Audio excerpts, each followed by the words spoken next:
Hi everyone, I'm Anne and this is Words on Paper.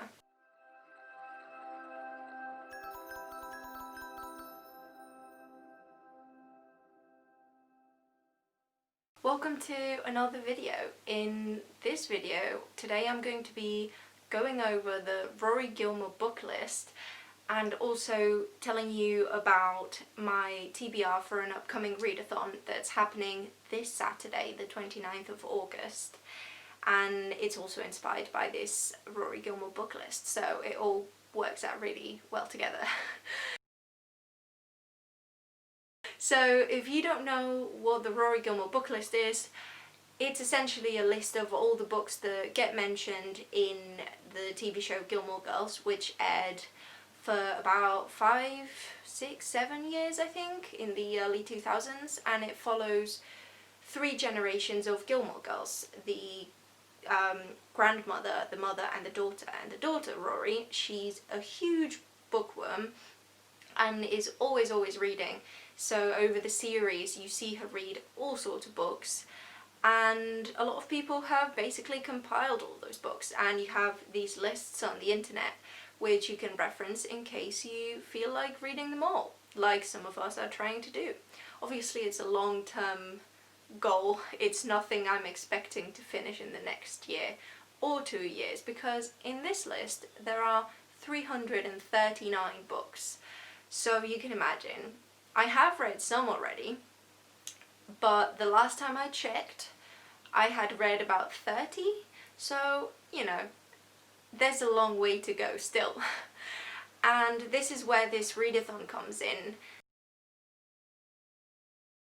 2 booktubers from the UK, Carolyn Marie Reads and Kira Foster, organised this 24-hour readathon inspired by one that they did themselves. And it's sort of open to everybody, and the main objective is to, 1, read as much as you can, but also ideally read books from the Rory Gilmore list. And it starts at midnight on Saturday the 29th of August and it ends at 11:59 of that same day, so right before the Sunday. And yeah, I'm going to tell you guys about my TBR list, but first of all, let's go through this list. This is not the most accurate list, it's a quiz on BuzzFeed, but it's very useful to have because you can just tick them off. I do have a more accurate list on a Google Drive document, but if you want a more accurate list you can go to a subreddit forum called Rory Gilmore Book Club, which is what the name says. It's just people that try to read the books on that list together, and they have a very accurate list, so you can reference that. I'll put the link down below. But for now, because this is not a big deal, let's look at this one and tick off the ones that I've read, and we'll see how well I've done.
Okay, so I finished ticking all the ones that I think I've read. I already spotted some missing things because I think the Odyssey was in there, and it's not in this list, but that's okay, because, you know, it's fine. Yes, exactly. So I've read 34 out of 339 on the list, which again I'm kind of happy with, but also there's improvements to be made. You checked more than 66% of quiz takers. Wow. There's a lot of books in this list that look so dry though, so I understand why people wouldn't have read them. Either way, now that it's confirmed that I have read about 10% of this list, let me introduce you to the books that I would like to read on Saturday. Hi guys, it's Editing Anne. Just popping in to say that my TBR has significantly changed, because today I got 2 books. I am technically on a book buying ban, but I only allowed myself to buy them if I was to be reading them tomorrow in the readathon. And so I got 2 books, and you will see them in my readathon vlog, hopefully, because I've decided to do a readathon vlog. I might still read some of the books that I'm going to show you in the actual video in 2 seconds, but it's likely that I will prioritize these new ones that I got, and you'll see which ones they are in my vlog. I am still kind of undecided about it. I think it's subject to change, but for now, here's my ideas. I would like to read some of the fairy tales. There's a lot of fairy tales on that list, which is really nice. There's picture books, there's fairy tales, there's classics mainly, but there's a lot of different types of books, so there's something for everybody really. And I would like to read some of them because I've never read the original fairy tales, which I know are a bit darker than the Disney sweetened versions that got to the wider public. So it would be interesting. There's Rapunzel, there's Cinderella there's also Snow White, I want to say. I think there's Goldilocks as well. You know, some of these would be quite interesting to read, and that way I get a feeling of accomplishment, basically, knowing that I can tick off at least like 2 or 3 out of them.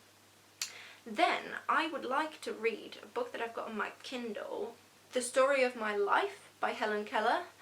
And I talked about this book very recently in my last video, because it's a classic that I want to read very soon.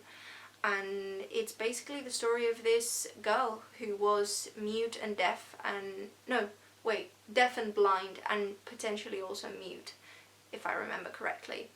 And yeah, it's very short, so it should be an interesting quick read. And again, it's very good to I feel that it's very good to start with the shorter books at the beginning of the readathon, because then you get that feeling of accomplishment quite early in the day and you don't get tired of reading the same book again and again.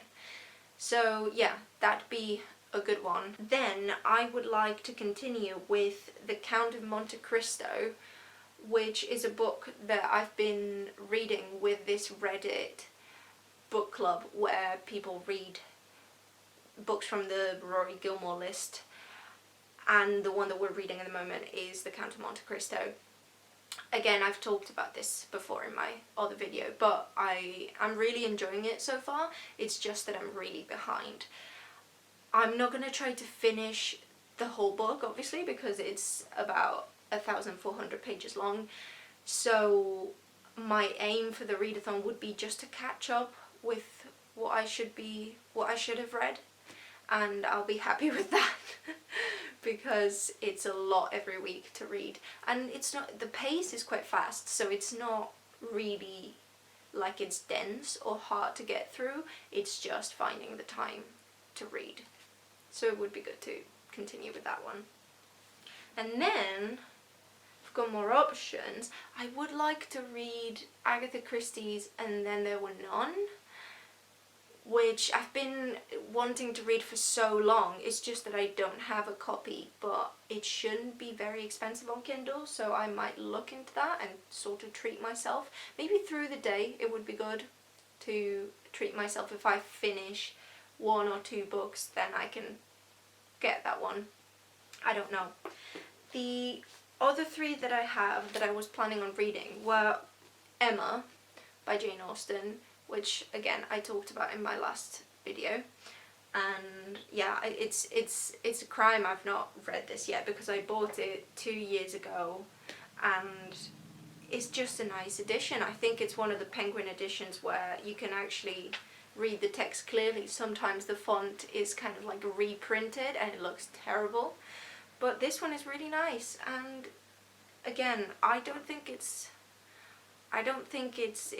unreasonable to aim to finish this during a readathon.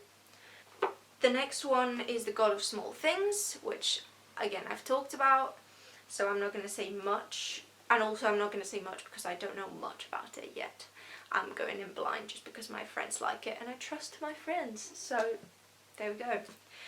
And the other book I would like to read, again, it's another one that I'm not aiming to finish unless I decide to dedicate my whole day to this, which could be an option. Depends on how brave I'm feeling that day, because the book in question is Moby Dick. I started this 4 days ago and I'm enjoying it loads. I read a novella by Herman Melville 2 years ago and hugely enjoyed it so much, and I think he's so clever. He's a very inventive writer, and also he's very politically conscious as well. He's very critic with his context, the 19th century United States. He was very critic of of slavery, but also just the publishing industry of his time. Apparently he lied about having been a harpooner or like a whale hunter just so the publisher would consider his book. Like, he had been a sailor before in expeditions to kill whales and stuff, but he didn't have the experience that he said he had, but he knew that they would take you more seriously if you said that was your experience and you were speaking from experience and writing from your own experiences. So he just went and lied about it, which I think is kind of iconic. And in case you don't know what this book is about, it's the story of Captain Ahab, who is the captain of a whaling ship, and his revenge mission to find Moby Dick, who's a whale that once I think bit his leg off, but I'm not too sure about that. But it's basically an expedition to go kill that whale, and it's narrated in very different ways. There's chapters that are completely non-fiction, which you might have heard about. There's the it's just whale fact after whale fact, and it's an experience that I'm excited about because I've never read a book like that. But there's also chapters that are written like a play, so it's this meta-literary big work, which I'm so excited about. I love it when artists use different switch from prose to poetry, from poetry to dramatic scripts. I just find it very fascinating. So I'm excited to continue this book. And it's not as long as The Count of Monte Cristo, so who knows, maybe I could read a big chunk of this. But I guess I will update you guys on that, because I'm still undecided. I don't know if I'm gonna do a 24-hour readathon vlog, because the last time I did, I literally could not move from the house, and I'm not moving from the house really. So I'll keep you updated on that, but for now, I hope you enjoyed this video. I'll put all the links down below. Gilmore Girls is on Netflix. Go watch it. It's one of the nicest shows I've ever watched. It's got its own problematic aspects, but it's a product of its time, so there's lots of lovely things about it. The characters are lovely, the setting is so sweet and nice, and it's just great. Go watch it, okay? For now, I'm gonna leave the video here. I hope you enjoyed the video, and I'll see you in my next one. See you guys. Bye bye.